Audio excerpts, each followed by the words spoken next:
program perempuan-perempuan Bugis dalam menenun benang menjadi kain. Kata patenung artinya pembuat sarung sutra di kebudayaan Bugis. Kain sarung yang dihasilkan disebut lipa sabe. Kelompok gerakan dalam tari patenung mewakili proses menenun, yaitu gerakan mapali, mapetunang, masau, matenung, dan gerakan mangepilipa.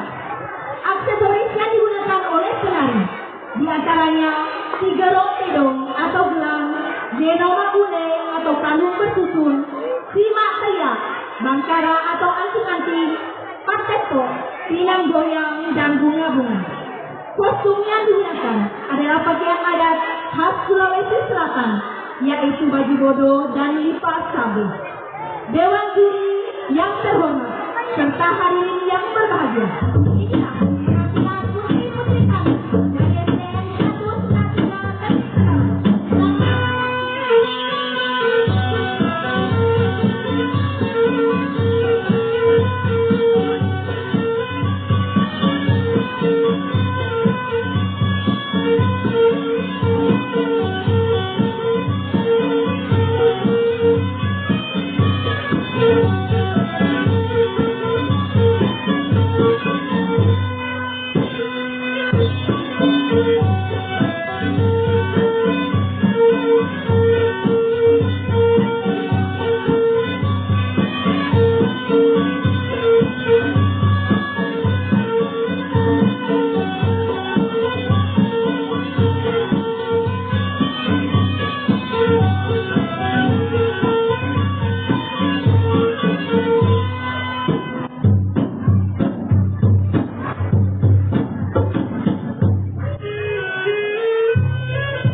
Iya. Boleh kita saksikan bersama-sama tadi.